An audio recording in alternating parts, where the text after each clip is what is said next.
அஸ்ஸலாமு அலைக்கும் வரஹ்மத்துல்லாஹி வபரகாத்து.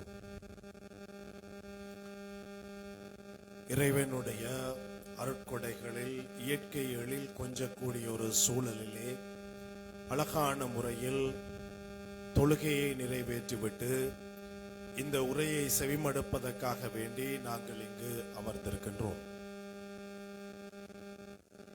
இன்று நாங்கள் எந்த தொலைக்காட்சியை அல்லது எந்த ஒரு சோசியல் மீடியாவை எடுத்து நோக்கினாலும் ஒரு நாளைக்கு போதைப் பொருட்கள் தொடர்பான ஒரு செய்தியாவது வெளிவராத நிலையில் இல்லாத ஒரு காலகட்டத்திலே நாங்கள் வாழ்ந்து கொண்டிருக்கின்றோம். இங்கு இருக்கக்கூடிய பெற்றோர்கள், இங்கு இருக்கக்கூடிய உலமாக்கள் அனைவர்களதும் ஒரு எண்ணமாக இருக்கிறது, இந்த காலத்திலே இந்த உலகத்திலே எனது குழந்தையை எனது பிள்ளையை எவ்வாறு பிரச்சனை இல்லாத ஒரு நல்ல பிள்ளையாக வளர்த்தெடுக்கலாம் என்ற கேள்வி. பொதுவாக பிள்ளைகள் முன்னர் வீட்டிலிருந்து வெளியே சென்றால் கல்வி கற்பதற்காகவோ மதரசாவுக்காகவோ எதுக்காக சென்றாலும் பயமில்லாமல் எனது பிள்ளை வருவான் என்ற ஒரு நம்பிக்கையில் இருந்த பெற்றோர் நாங்கள் இப்போது வாசல் படி தாண்டிய பிள்ளை சென்ற அதே போல் திரும்பி வருமா என்ற கேள்வியோடு கன்னத்திலே கை வைத்து ஏக்கத்தோடு பார்த்து கொண்டிருக்கக்கூடிய ஒரு இக்கட்டான நிலைமைக்கு மாறி இருக்கிறோம்.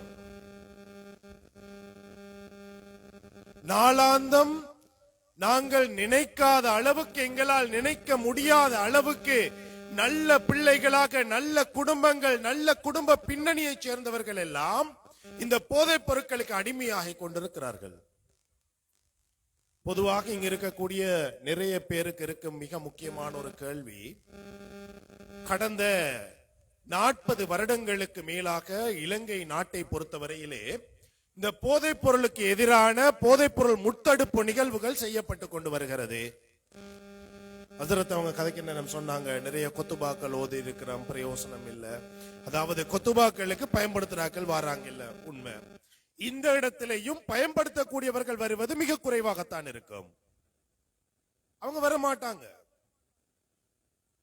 இப்ப 40 வருஷம் நாங்க ஒரு வேலை செஞ்சிருக்கிறோம், ஒரு பிரச்சனைக்கு தீர்வு காண்பதற்காக எல்லோரும் ஒன்று சேர்ந்து முயற்சி செய்திருக்கிறோம். பிரச்சனை தீர இல்ல, தீர்றதுக்கு பதிலாக பிரச்சனை இன்னும் அதிகரித்திருக்கிறது. எந்த அளவுக்கு சொன்னால், எப்படி ஒரு நீர் வெள்ளம் அணை கடந்து அணைய உடைச்சுக்கு போவோமோ அந்த அளவுக்கு ஒரு பிரச்சனை கூடிய ஒரு நிலைமையாக மாறி இருக்கிறது. கேட்ட உடனே நாங்க எல்லாரும் சொல்ற ஒரு விஷயம், இதுல அரசாங்கத்துல தலையீடு இருக்குது, அரசியல் தலையீடு இருக்குது, போலீசார் சரியாக வேலை செய்யறாங்க இல்ல, சட்டத்துல ஓட்டைகள் இருக்குது, சட்டம் சரியாக நிறைவேறதில்லை, இப்படி பல்வேறு விதமான காரணிகளை நாங்கள் சொல்லிக் கொண்டிருக்கிறோம்.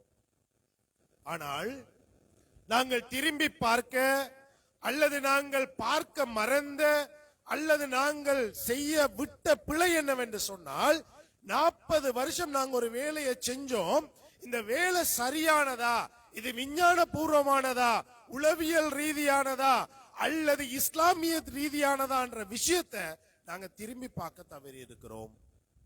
இதான் உண்மை, இதான் உண்மை. உண்மையாக இந்த இடத்துக்கு நான் வருவதற்கு மிக முக்கியமான ஒரு காரணியாக இருந்தது, கடந்த ஓரிரு மாதங்களுக்கு முன்னதாக சவுதி அரபிக் கல்லூரியில மாணவர்களுக்காக வேண்டி ஒரு நிகழ்வை செய்திருந்தேன். அந்த நிகழ்வுல நான் கதைச்சது வேற ஒன்றும் இல்ல, குர்ஆன் ஹதீஸ் அதை உளவியலோட தொடர்பு படுத்தி ஒரு குழந்தை வளர்ப்பு எவ்வாறு மேற்கொள்ளப்பட வேண்டும். சாதாரணமாக நாங்க கதைக்கிற நேரம் சொல்லுவோம், செந்தாமரை தாமரை மலர் சேற்றிலே மலர்ந்தாலும் அந்த சேற்றை தாங்கி அந்த தாமரை வளர்வதில்லை. தாமரை பூ இருக்கே சேத்துல தான் மலரும், சேராக இருக்கக்கூடிய அந்த சகதியில தான் இருக்கும். ஆனால் அது மலரும் போது அதிலே ஒரு துகள் கூட சகதி இருப்பதில்லை, மிக சுத்தமானதாக தூய்மையானதாக இருக்கக்கூடியதாக இருக்கும். இப்ப நாங்க எங்கட பிள்ளைய இப்படி தாமரை பூ மாதிரி எப்படி வளர்த்தெடுக்கலாம்? இதுல ஒரு முஸ்லிம் கம்யூனிட்டி முஸ்லிம் சமூகம் என்ற ரீதியிலே குர்ஆனை படித்தவர்கள், குர்ஆனை ஃபாலோ பண்ணக்கூடிய பின்பற்றக்கூடியவர்கள் என்ற நிலைமையிலே எங்கிட்ட இருக்கிற கேள்வி, குர்ஆன் இறுதியாக சொல்லுகிறது, இன்றோடு உங்கள் மார்க்கம் உங்களுக்கு பூரணப்படுத்தப்பட்டு விட்டது. அதாவது அன்றைக்கு மாத்திரமில்ல, இதற்கு பின்னால் வரக்கூடிய உலக அழிவு காலம் வரைக்கும் வரக்கூடிய சகல பிரச்சனைகளுக்கும் சகல விடயங்களுக்கும் குர்ஆனிலே தீர்வு இருக்கிறது என்ற விஷயத்தை குர்ஆன் சொல்லுகிறது. எங்கள்கிட்ட நிறைய பேர் இருக்கிற கேள்வி, இப்ப இந்த பிரச்சனைக்கு தீர்வு இல்லையா? போதைப் பொருள் பிரச்சனைக்கு அப்ப குர்ஆன் தீர்வு சொல்லலையா? இருக்குது, தெளிவாக இருக்குது. ஆனால் இன்னைக்கு உலகத்தில் என்ன நடக்குது? குர்ஆனை எடுத்து நடக்க வேண்டிய, குர்ஆனை ஆய்வு செய்ய வேண்டிய, குர்ஆன் தொடர்பான ஆய்வு கட்டுரைகளை வெளியிட வேண்டிய நாங்கள் அமைதியாக இருந்து கொண்டிருக்கிறோம். அதே குர்ஆனை ஆய்வு செய்துவிட்டு கோட்டு சூட்டு போட்டு டை கட்டின ஒரு ஆள் வந்து யூனிவர்சிட்டியில பிரசன்ட் பண்றார், இதுதான் உளவியல், இதுதான் விஞ்ஞானம், இதுதான் வானியல், இதுதான் கணிதம் என்று பிரசன்ட் பண்றார். அதை திரும்ப நாங்க படிச்சு இது விஞ்ஞானம் என்று படிக்கக்கூடிய, இது உளவியல் என்று படிக்கக்கூடிய ஒரு சமூகமாக நாங்கள் மாறி இருக்கிறோம். இன்னைக்கு எனக்கு தரப்பட்டிருக்கிறது மிச்ச நேரம் இல்ல, ஒரு 1 hour, 1 மணித்தியாலம். இந்த 1 மணித்தியாலத்துல மிக முக்கியமான சில விஷயங்களை நான் கவர் பண்ண வேண்டியிருக்குது. ஒன்று, முதலாவது மிக முக்கியமான தலைப்பு, எங்கட பிள்ளைய நாங்க எப்படி இந்த பிரச்சனைக்குள்ள போகாம ஒரு நல்ல பிள்ளையாக வளர்த்தெடுக்கிறது. இந்த பிள்ளை வளர்ப்புன்னு சொல்ற நேரம் இதுல பெரிய ஒரு பங்கு யாருக்கு இருக்குது? ஆண்களை விட பெண்கள், தாய்மாருக்கு இருக்கிறது. பொதுவா நான் கூட்டங்களுக்கு போனோடனே நிறைய பெண்கள் வருவாங்க. வந்தோடனே அந்த பெண்கள் சொல்லக்கூடிய விஷயம், சார் நாங்க ஒருத்தரும் பாவிக்கிறல சார், இங்க இருக்கிற ஆம்பளையில கூப்பிட்டு தான் இந்த விஷயத்த சொல்லணும் சார்னு சொல்லுவாங்க. அந்த நேரத்துல நான் கொடுக்கக்கூடிய பதில், நான் சொல்ற விஷயம், ஆண்களை விட இந்த போதைப் பொருளை விட்டும் ஒரு பிள்ளையை தவிர்த்துக் கொள்வது, தடுத்துக் கொள்வது, அல்லது அடிமைத்தனத்தை உருவாக்கக்கூடிய இந்த அடிக்ஷனை கொண்டு வரக்கூடிய பிழையான பழக்க வழக்கங்களில் இருந்து ஒரு குழந்தையை தடுத்துக் கொள்ளக்கூடிய அந்த தடுப்பு சுவராக இருக்கும் சக்தி இறைவனால் பெண்களுக்கு கொடுக்கப்பட்டிருக்கிறது, தாய்மாருக்கு கொடுக்கப்பட்டிருக்கிறது. மிக முக்கியமாக ஒரு குழந்தை கற்றுக்கொள்ள ஆரம்பிக்கக்கூடிய வயது எது என்று கேட்டால் பலர் பல்வேறு விதமான பதில்களை சொல்லுவார்கள். சிலாக்கள் சொல்லுவாங்க 5 வயசுல நர்சரிக்கு போயிட்டு படிக்க சார். இன்னும் சிலாக்கள் சொல்லுவாங்க 2-3 வயசுல வீட்டுல சுவர்ல எல்லாம் கிறுக்கிற நேரம் படிக்குது சார். இன்னும் சிலாக்கள் சொல்லுவாங்க கதைக்க தொடங்குற நேரம், பேச தொடங்குற நேரம், அந்த நேரத்துல படிக்குது சார்னு சொல்லுவாங்க. ஆனால் விஞ்ஞான ரீதியாக ஒரு குழந்தை படிக்க ஆரம்பிக்கக்கூடிய வயது, படிக்க ஆரம்பிக்கும் வயதாக இருப்பது அந்த குழந்தையின் கற்ப காலம் என்று சொல்லப்படுகிறது. இத இஸ்லாத்துல, குர்ஆன்ல பல சட்டங்கள் தெளிவாக சொல்லிக் கொண்டிருக்கிறது. இறந்த நிலையிலே ஒரு குழந்தை பிறந்தால் அதுக்கு குழந்தைக்கு பேர் வைக்கணுமா, வைக்க தேவையில்லையா, குளிப்பாட்டணுமா, கஃனிடணுமா, இதெல்லா விஷயத்தையும் தெளிவாக இந்த அடிப்படையை வைத்து இஸ்லாம் சொல்லிக் கொண்டிருக்கிறது. ஒரு குழந்தை கற்பம் தரித்து விட்டதா, கற்பத்திலே வந்து விட்டதா, முதலாவது 3 மாதம் முடிகிற நேரம் கட்டாயமாக டாக்டர்ஸ், இப்ப இருக்கிற டாக்டர் சொல்லுவாங்க ஒரு ஸ்கேன் எடுத்து பாருங்க. நீங்க அப்படி ஒரு ஸ்கேன் எடுத்திருந்தா ஒரு பிளாக் அண்ட் ஒயிட்ல ஒரு சின்ன ஒரு போட்டோ தந்திருப்பாங்க. அந்த போட்டோக்கள் வீட்டுல இருந்தா இன்னைக்கு போயிட்டு திரும்பி பாருங்க. அந்த போட்டோல நடுவுல வெள்ளை கலர்ல ஒரு சின்ன ஒரு வட்டம் போல ஒரு இடம் இருக்கும். அதுல ஒரு ஓரத்துல ஒரு ஆங்கில சீயெழுத்தை திருப்பி போட்ட மாதிரி ஒரு சின்ன படம். அந்த படத்தை அளந்து டாக்டர்ஸ் எழுதி இருப்பாங்க. மிக தெளிவாக விருத்தி அடைந்து விடுகிறது, வளர்ச்சி அடைந்து விடுகிறது. இப்ப மூளை இருக்குது, முன்னான் இருக்குது, இருதயம் இருக்குதுன்னு சொன்னால் அந்த பிள்ளைக்கு தெளிவாக இந்த உலகத்திலே இருந்த விடயங்களை கற்றுக்கொள்ளக்கூடிய சக்தி உருவாகிறது. ஒரு குழந்தை கர்ப்பத்திலே இருக்கும் போது தாயினுடைய கண்ணை வைத்து இந்த உலகத்தை பார்த்து கொண்டிருக்கிறது. தாயினுடைய காதை வைத்து இந்த உலகத்துக்கு செவிமடுத்துக் கொண்டிருக்கிறது. தாயினுடைய நாவை வைத்து சுவையை அறிந்து கொண்டிருக்கிறது. தாயினுடைய தோலை வைத்து சுகம் சுவாத்தியங்களை அறிந்து கொண்டிருக்கிறது. தாயினுடைய இந்த 5 உறுப்புகள் மிக முக்கியமான இந்த உறுப்புகளை பயன்படுத்தி சகல உணர்வுகளையும் குழந்தை பெற்றுக் கொண்டிருக்கிறது. கற்பம் தரித்திருந்த பெண்களுக்கு தெரியும், நீங்க கற்பமா இருக்கிற காலத்துல வளமைக்கு மாறாக கொஞ்சம் இனிப்பு சுவை கூடிய உணவை வாயில வச்சு பாத்தீங்கன்னா வயிற்றில் இருக்கிற குழந்தை துடிக்க தொடங்கும், உதைய தொடங்கும். உதைக்கும், உள்ளுக்கு கிக் பண்ணும். என்ன சொல்லுது? அம்மா நான் உள்ளுக்கு இருக்கிறேன், ஞாபகம் வச்சு கொள்ளுங்க. வளமைக்கு மாறான இனிப்பை சாப்பிடுறீங்க, எனக்கு இது பாதிப்போ, ஞாபகம் வச்சுக்க உதஞ்சி சொல்லும். நான் உள்ளுக்கு இருக்கேன், ஞாபகப்படுத்தும்.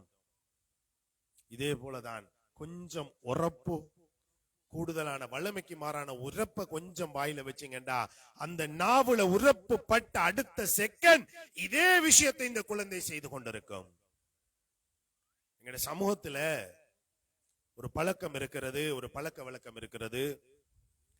வீட்டுல சில நேரம் விசேஷமான உணவுப் பொருட்களை செய்வோம், நல்ல விசேஷமான உணவுகளை செய்வோம். வீட்டாக்களுக்கு மட்டும்தான் செஞ்சிருக்கிறோம், வேற ஒருத்தருக்கும் இல்ல. ஆனால் எங்கட பெண்கள் ஒரு வேலை செய்வாங்க. வீட்டுல கணவன் பிள்ளைகள் எல்லாருக்கும் பங்கு வச்சு கொடுத்து போட்டு தண்ட பங்க ஓரமாக்கி வச்சிருவாங்க, சாப்பிட மாட்டாங்க. வச்சு போட்டு கொஞ்ச நேரத்தால தண்ட வீட்டுல இருக்கிற பிள்ளைய கூப்பிட்டு, மகன் மகள், அந்த 2 வீட்டுக்கு அங்க ஒரு ராத்தா இருக்கா, பபா கடைக்கு இருக்குது, பிரெக்னண்டா இருக்கா, அவக்கு இந்த உணவுப் பொருட்களை கொண்டு போய் கொடுத்துட்டு வாங்க. சில நேரங்கள்ல பஸ்ல ஏறுவோம், இவ்வளவு காலம் பஸ்ல பிரயாணம் செய்திருப்போம், பக்கத்து சீட்டுல ஆயிரக்கணக்கான பேர் பிரயாணம் செஞ்சிருப்பாங்க. நாங்க எத்தனையோ பொருட்களை வாங்கி சாப்பிட்டு இருப்போம். அந்த நேரம் எல்லாம் பக்கத்தில் இருக்கிறார்களுக்கு நாங்க கொடுத்திருக்க மாட்டோம். ஆனால் பக்கத்தில் இருக்கக்கூடிய பெண்மணி ஒரு பிரெக்னண்டாக கர்ப்பிணியாக இருக்கிறாள் என்றதை தெரிஞ்சு கொண்ட உடனே நாங்கள் சமூகத்தினுடைய எதிர்காலமாக இருக்கிறது, சமூகத்தின் எதிர்காலம் சிறக்க வேண்டுமாக இருந்தால் அந்த குழந்தை கர்ப்பிணியை சந்தோஷப்படுத்தி அந்த குழந்தையை சந்தோஷப்படுத்துவதன் ஊடாக நாங்கள் எங்கள் எதிர்காலத்தை சந்தோஷப்படுத்த வேண்டும். இதுதான் எங்கட தேவை, இதுதான் எங்கட நோக்கமாக இருக்கிறது. இதைத்தான் நாங்கள் சம்பிரதாயமாக செய்து கொண்டிருக்கிறோம். இந்த விஷயத்தை நல்லா படிச்சு கொண்டு எங்களுக்கே தெரியாமல் எந்த செலவும் இல்லாமல் இன்று எங்கள் வயிற்றில் இருக்கக்கூடிய குழந்தைகளுக்கு போதைப் பொருளை ப்ரமோட் பண்றதுக்கு, அட்வர்டைஸ் பண்றதுக்கு, விளம்பரப்படுத்துறதுக்கு இன்றைய காலத்திலே, இந்த காலகட்டத்திலே முதலாவது இந்த போதைப் பொருளை குழந்தைகளுக்கு அட்வர்டைஸ் பண்ற, விளம்பரப்படுத்தக்கூடியவர்களாக தாய் இருந்து கொண்டிருக்கிறாள். எப்போது ஒண்ணு தெரியுமா?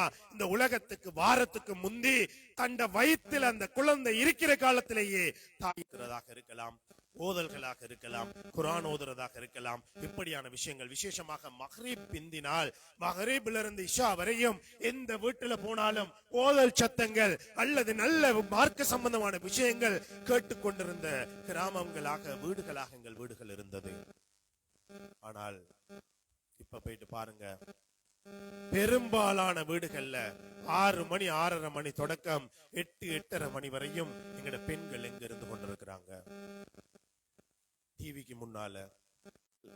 4 விஷயங்கள் நான் சொல்றேன், 4 விஷயங்கள். இந்த 4 விஷயமும் இல்லாத தொடர் நாடகங்கள் ஒன்று கூட இல்ல.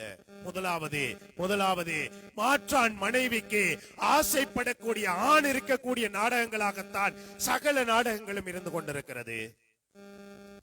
2வது, மாற்றால் கணவனுக்கு ஆசைப்படக்கூடிய பெண் இருக்கக்கூடிய நாடகங்களாக சகல நாடகங்களும் இருந்து கொண்டிருக்கிறது. 3வது, இஸ்லாத்தை பொறுத்தவரையில் திருமண பந்தத்திலே இணைந்து கொண்ட இருவர், அவர்களது அந்த திருமண பந்தம் முறிக்கப்பட்டாலும் கூட மஹ்ரம் திருமணம் முடிக்க தடை செய்யப்பட்டவர் என்ற அந்த குறிப்பிட்ட கேட்டகரிக்குள்ள உள்ளடக்கப்படக்கூடிய மாமியா மருமகள் அல்லது மாமா மருமகள், அதாவது தகப்பனுக்கு தாய்க்கு சமனாக இருக்கக்கூடிய அந்த உறவுகளை கொச்சைப்படுத்தக்கூடிய, எதிரிகளாக காட்டக்கூடிய நாடகங்களாகத்தான் சகல நாடகங்களும் இருந்து கொண்டிருக்கிறது. அடுத்த 4வது விஷயம், முக்கியமான விஷயம், சமூக அந்தஸ்துக்காகவும் சமூகத்திலே அந்தஸ்தை பெற்றுக் கொள்வதற்காகவும் பிரச்சனைகளுக்கு தீர்வு காண்பதற்காகவும் போதைப் பொருள் பயன்பாட்டையும் தற்கொலையையும் காட்டக்கூடிய நாடகங்களாகத்தான் இந்த சகல தொடர் நாடகங்களும் இருந்து கொண்டிருக்கிறது. இப்ப பாருங்க, பிள்ளை நம் உலகத்துக்கு வரல, இந்த உலகத்தை எட்டி பார்க்கல. தாய் தனது காசை செலவழிச்சு, தனது நேரத்தை செலவழிச்சு, கணவன் தொழிலுக்கு போயிட்டு வீட்டுக்கு வர நேரம், மகரீப் நேரம், தொழுது இபாதத் செய்ய வேண்டிய நேரம், இந்த நேரத்துல தண்ட காசை செலவழிச்சு வயிற்றில் இருக்கிற பிள்ளைக்கு என்ன சொல்லி கொடுத்து கொண்டிருக்கிறா? மகன் மகள், நாளைக்கு நீ இந்த உலகத்துக்கு வந்ததுக்கு பின்னால உனக்கு பிரச்சனை வருகுதா, இந்த பிரச்சனைக்கு தீர்வு காணணுமா, நீ போதைப் பொருள் பாவிச்சா பரவாயில்லை. உனக்கு சமூக அந்தஸ்து வேணுமா, சமூக அந்தஸ்து பெற்றுக் கொள்ளணும்டா, போதைப் பொருள் பாவிச்சா தான் கிடைக்குது இருக்குதா, நீ பாவிச்சா பரவாயில்ல. பாடம் எடுக்கிறது யாரு? தாய். எங்க? கற்பப்பையில இந்த உலகத்துக்கு வாரத்துக்கு முந்தி. பாருங்க, கற்பமாக இருக்கக்கூடிய ஒரு தாய் எவ்வாறு நடந்து கொள்ள வேண்டும் என்பதாக முக்கியம். இதுல இன்னும் முக்கியமான ஒரு விஷயம் இருக்கிறது. பொதுவாக நான் நினைக்கிறேன், நான் பிளண்டா திருத்துங்க, போதைப் பொருள் பயன்படுத்தக்கூடிய ஒருவருக்கு அமல்கள் கிட்டத்தட்ட 40 நாளைக்கு ஏற்றுக்கொள்ளப்பட மாட்டாது ஒரு விஷயம் இருக்கு. 40 நாள் காலகட்டம் ஒன்று இருக்கு. இதை ஏன் அப்படி சொல்லப்படுகிறது என்ற விஷயத்தோட நான் ஒரு உண்மையான சம்பவத்தை உங்களுக்கு முன்வைக்கிறேன். கிட்டத்துல ஒரு பெண் 8 மாதம் கர்ப்பம் தரித்தவளாக தனது கணவனை கூட்டிக் கொண்டு என்னிடம் வருகிறாள். வந்த காரணம், என் கணவர் ஒரு மோசமான போதைப் பொருளுக்கு அடிமையாகி இருக்கிறார், இவரை எனக்கு திருத்தித்தாங்க, இவருக்கு சிகிச்சை பண்ண கொடுக்கணும். நான் கேட்டேன், ஏன் இவ்வளவு பதறீங்க, ஏன் இவ்வளவு பிரச்சனை பண்றீங்க? அவன் கேட்ட முதலாவது கேள்வி, சார், நான் கர்ப்பம் தரிக்கும் போதும் கூட எனது கணவர் போதைப் பொருள் பயன்படுத்தி கொண்டிருந்தவராக இருந்திருக்கிறார், எனக்கு தெரியாது. இப்ப அந்த போதைப் பொருளோட பாதிப்பு என் வயிற்றில் இருக்கிற இந்த குழந்தைக்கு பைத்திருமா? இதான் அவட கேள்வி. அன்பான சகோதர சகோதரர்களே, நல்லா தெரிஞ்சு கொள்ளுங்க, நிச்சயமாக அந்த போதைப் பொருளினுடைய பாதிப்பு அந்த குழந்தைக்கு கடத்தப்படும். சிந்திச்சு பாருங்க. அப்ப ஏன் இதை நான் சொல்றேன்னு சொன்னால், இலங்கையில ஒரு மனிதர் போதைப் பொருள் பயன்படுத்தி இருக்கிறாரா இல்லையான்றதை கண்டுபிடிப்பதற்காக வேண்டி சிறுநீர் பரிசோதனை மேற்கொள்ளப்படுகிறது. கிட்டத்தட்ட 1 வாரம் முதல் 10 நாட்களுக்குள்ளே பயன்படுத்திய போதைப் பொருட்களை இந்த சிறுநீர்ல கண்டுபிடிக்கலாம். இலங்கையில் அந்த டெக்னாலஜி இல்லாட்டிலும் அமெரிக்கா போன்ற நாடுகள்ல டெக்னாலஜி இருக்குது. மனிதன் நகம் வெட்டப்படுற நகத்தை பரிசோதிப்பதனூடாக கிட்டத்தட்ட 1 வருஷத்துக்கு உட்பட்ட காலகட்டத்தில் ஒரு மனிதன் பாவிச்ச போதைப் பொருளை கண்டுபிடிக்கலாம். ஆக கூடுதலான காலம் ஒரு மனிதன் தலைமயிர், இந்த முடி ஒன்றை எடுத்து அந்த முடியை பரிசோதிப்பதன் ஊடாக அந்த மனிதன் 6 வருட காலத்துக்குள்ளே எந்த போதைப் பொருள் பயன்படுத்தி இருந்தாலும் அதை கண்டுபிடிக்கக்கூடிய சக்தி இருக்கிறது என்று இன்றைய விஞ்ஞானம் ஒப்புவித்துக் கொண்டிருக்கிறது. 6 வருஷத்துல இந்த தலைமுடியில 6 வருஷத்துக்கு பாவிச்ச போதைப் பொருள் அந்த டிராஷ் அந்த குறை இருக்குது என்று சொன்னால், அந்த போதைப் பொருள் பயன்படுத்துறவன் நிறுத்தினாலும் அவன் உடம்ப விட்டாது 6 வருஷத்துக்கு மேலாக மொத்தமாக வெளியாகது இல்லைன்னு அர்த்தமாக இருக்கிறது. அதோட பாதிப்பு, அதனுடைய அந்த செயல்பாடு இருந்து கொண்டுதான் இருக்கிறது. எனவே இந்த விஷயத்துல மிச்சம் கவனமாக இருக்கணும். அடுத்தது, இன்னைக்கு பொதுவாக சொல்றாங்க, போதைப் பொருள் பயன்படுத்தக்கூடிய பெற்றோர்களுக்கு பிறக்கக்கூடிய குழந்தைகளானது போதைப் பொருளுக்கு அடிமையாகிய நிலைமையிலே பிறக்கக்கூடிய அந்த மூளை போதைப் பொருளுக்கு அடிமையான நிலைமையில இருக்கக்கூடியதை நாங்கள் அவதானிக்கக்கூடியதாக இருக்கிறது என்று வைத்தியர்கள் சொல்லிக் கொண்டிருக்கிறார்கள். எனவே கற்பம் தரித்த பின்னர் அல்ல, கற்பத்துக்கு முன்னர், ஏன் திருமணத்துக்கு முன்னரே இது தொடர்பாக நாங்க தேட வேண்டிய ஒரு நிலைமை, இது தொடர்பாக கவலைப்பட வேண்டிய ஒரு நிலைமை இருந்து கொண்டிருக்கிறது. சரி, இரண்டாவது குழந்தை பிறந்துட்டதோ, குழந்தை பிறந்ததுக்கு பின்னால தாய்க்கும் குழந்தைக்கும் இருக்கக்கூடிய மிக முக்கியமான தொடர்பு தாய்ப்பால் ஊட்டுவது. குழந்தைக்கு தாய்ப்பால் ஊட்டுவது. தாய்ப்பால் எவ்வளவு காலம் ஊட்டணும்? இந்த கேள்வியை கேட்டா நிறைய பேர் சொல்ற 6 மாசம் சொல்லுவாங்க. இன்னைக்கு உளவிய விஞ்ஞானம் சொல்லுதோ, வைத்தியர்கள் சொல்லுகிறார்கள் 6 மாதம் 180 நாட்கள், குழந்தை பிறந்ததிலிருந்து 180 நாள் தாய்ப்பால் மாத்திரம் கொடுக்கப்படல் வேண்டும். 181வது நாள்ல இருந்து அடுத்த உணவுகளோடு சேர்த்ததாக 2 வருடங்கள் பூரணமாக தாய்ப்பால் ஊட்டப்பட வேண்டும். இதை தெளிவாக குர்ஆனும் சொல்லிக் கொண்டிருக்கிறது. இஸ்லாம் சொல்லுதோ, உங்கள் குழந்தைகளுக்கு 2 வருடங்கள் பூரணமாக தாய்ப்பால் ஊட்டுங்கள். இப்ப நான் நிறைய பேர் கேட்கிறேன், தாய்ப்பால் 2 வருஷம் ஏன் கொடுக்கணும் சொல்லுவாங்க. சார், நல்ல நோய் எதிர்ப்பு சக்தி. ஓ, நோய் எதிர்ப்பு சக்தி, நல்ல விட்டமின் இருக்குதுன்றாங்க. எஸ், விட்டமின் இருக்குது. இது எல்லாத்தையும் தாண்டி இந்த குர்ஆனுடைய வசனங்களை ஆய்வு செய்துவிட்டு, ஆராய்ச்சி செய்துவிட்டு, இப்போ ஒரு 150-200 வருஷத்துக்கு முன்ன வாழ்ந்த சிக்மண்ட் ஃப்ரைட் என்று சொல்லக்கூடிய ஒரு உளவியலாளர் குழந்தைகளின் விருத்தி படிவங்களை 5 விருத்தி படிவங்களாக பிரித்து கதைக்கிறார். அதில் அவர் முதலாவது விருத்தி படிவத்தை சொல்றார், வாய் வழி இன்ப பருவம், ஓரல் ஸ்டேஜ் என்று சொல்றார். இது ஒரு குழந்தை பிறந்தது முதல் 2 வருடத்துக்குட்பட்ட காலமாகும். அவர் சொல்றாரு, இந்த காலத்துல பிள்ளை தன்னுடைய வாய் மூலமாக தனது தேவைகளை எல்லாம் பெற்றுக்கொள்ளும். 2 வயசுக்குட்பட்ட பிள்ளை இருக்குது. இது என்ன செய்யும்? சத்தங்களை எழுப்பும், ஒலிகளை எழுப்பும். பல்வேறு விதமான வித்தியாசமான ஒலிகளை எழுப்புவதனூடாக, அழுவதனூடாக, இருமுவதனூடாக, பல்வேறு ஒலிகளை எழுப்புவதனூடாக அந்த பிள்ளை தனது தேவைகளை பெற்றுக்கொள்ளும். அதே போல அவர் சொல்றாரு, அந்த வயதிலே இருக்கக்கூடிய குழந்தை இன்பமடையக்கூடிய சந்தர்ப்பமாக தனது தாயிடமிருந்து தாய்ப்பாலை உறிஞ்சி குடிப்பது இருக்கிறது என்று சொல்றார். அந்த வயசு பிள்ளை தாயிடமிருந்து தாய்ப்பாலை உறிஞ்சி குடிப்பதனூடாக இன்பம் அடைகிறது என்று சொல்றார். சொல்லி போட்டு சொல்றார், யாராவது ஒரு குழந்தைக்கு இந்த வாய் வழி இன்ப பருவமானது 2 வருடத்தை விட அதிகமாகவோ அல்லது 2 வருடத்தை விட குறைவாகவோ இருக்குமாக இருந்தால் அந்த குழந்தையானது எதிர்காலத்திலே வாய் சம்பந்தப்பட்ட பிரச்சனைகளுக்கு உட்படும். தெளிவாக உங்களுக்கு விளங்கக்கூடிய மாதிரி சொல்றேன்னு சொன்னால், யாராவது ஒரு குழந்தைக்கு 2 வருஷத்துக்கு குறைய அல்லது 2 வருஷத்தை விட அதிகமாக தாய்ப்பால் கொடுத்தால் பிற்காலத்தில் அந்த குழந்தை வாய் தொடர்பான பிரச்சனைகளுக்கு உட்படும். இப்ப என்ன வாய் தொடர்பான பிரச்சனை? அதையும் தெளிவாக சொல்றார். விரல் சூப்புறது, நகம் கடிக்கிறது, விதண்டாவாதம் புரிகிறது, பிடிவாதம் பிடிக்கிறது, இப்படி ஒரு லிஸ்ட சொல்லிக்கு வந்து அதுல கடைசி அவர் சொல்ற விஷயம் போதைப் பொருளுக்கு அடிமையாதல், போதைப் பொருள் பயன்பாடு. சிந்திச்சு பாருங்க, நாங்க எத்தனை பேர் யோசிச்சோம் 2 வருஷம் என்ற பிள்ளைக்கு இஸ்லாம் சொல்ற முறையில பூரணமாக தாய்ப்பால் கொடுக்கிறது, உளவியல் சொல்லிருக்கிற முறையில தாய்ப்பால் 2 வருஷம் பூரணமாக கொடுக்கிறது, என்ற பிள்ளைய போதைப் பொருள்ல இருந்து பாதுகாக்கிறதுன்னு சொல்லி.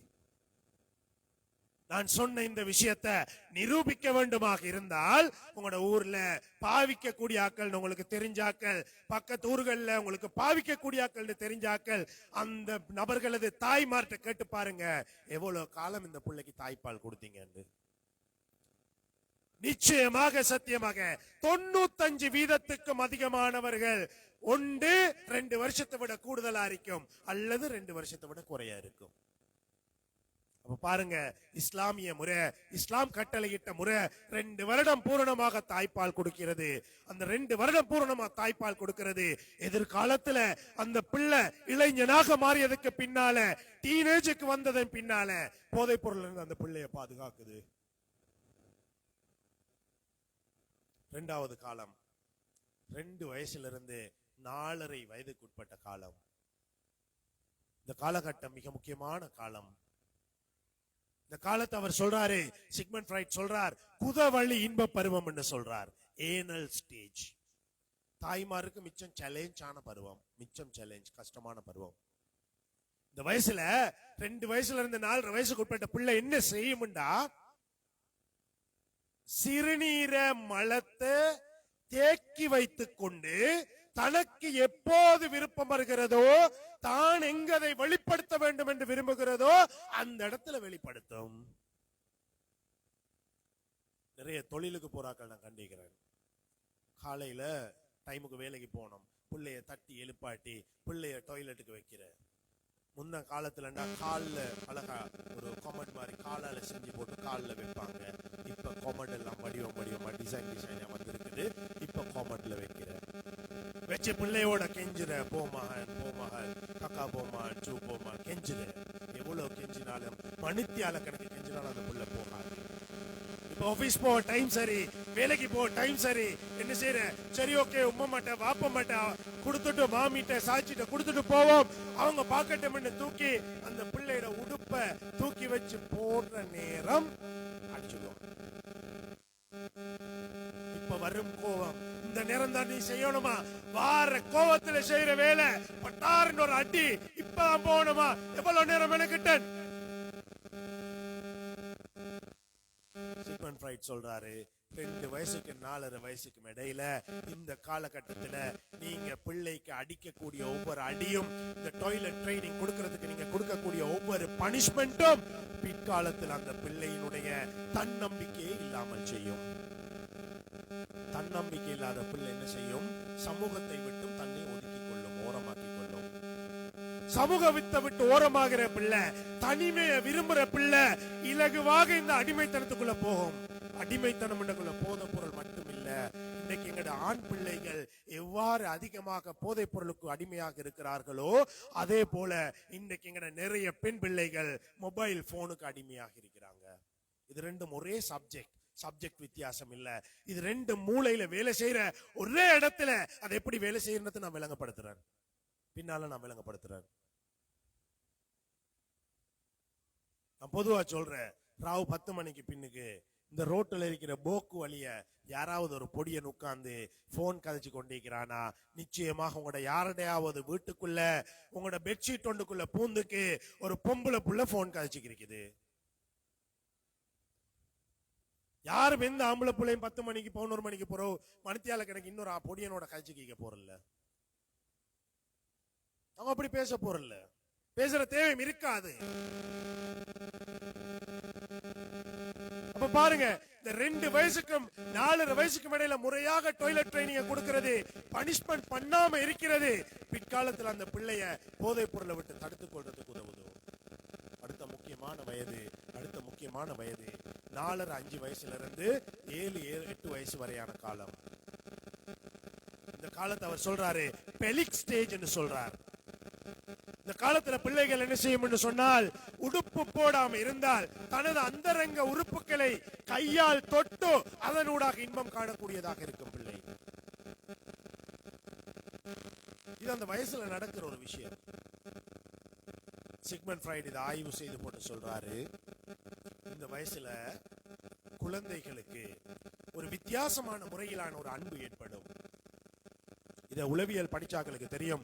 உளவியல் இதை சொல்லுவாங்க எலக்ட்ரா காம்ப்ளெக்ஸ் இடிபஸ் காம்ப்ளெக்ஸ் சொல்லுவாங்க.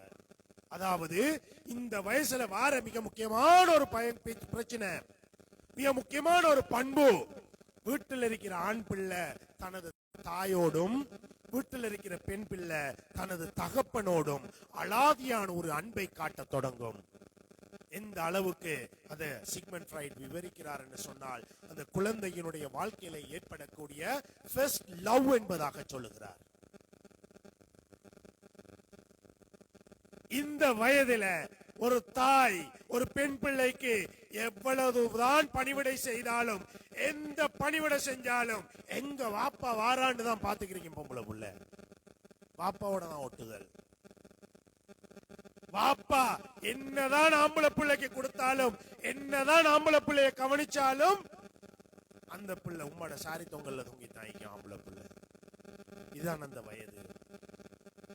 இந்த வயதுல முக்கியமான ஒரு விஷயத்தை சொல்றார் அவர். இந்த வயதிலே அவர்கள் இவ்வாறு அன்பு கொண்டிருக்கக்கூடிய காலகட்டத்திலே தாயும் தகப்பனும் அன்பை பரிமாறிக்கொள்வதை கண்ணுற்றால், ஆண் பிள்ளை தகப்பனோடும் பெண் பிள்ளை தாயோடும் ஒரு வெறுப்பை, குரோதத்தை ஏற்படுத்திக் கொள்ளும். அந்த குரோதமானது மரணம் வரையும் நீடிக்கலாம். அந்த குரோதத்தினால் ஏற்படக்கூடிய பிரச்சனை அந்த குழந்தையை போதைப் பொருள் மற்றும் ஏனைய அடிமைத்தனங்களுக்குள்ளே தள்ளலாம் என்று சொல்றார்.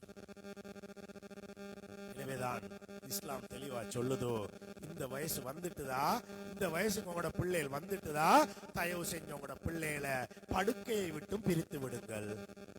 படுக்கையை விட்டும் பிரிச்சிருங்க. தெளிவா சொல்லுது இஸ்லாம்.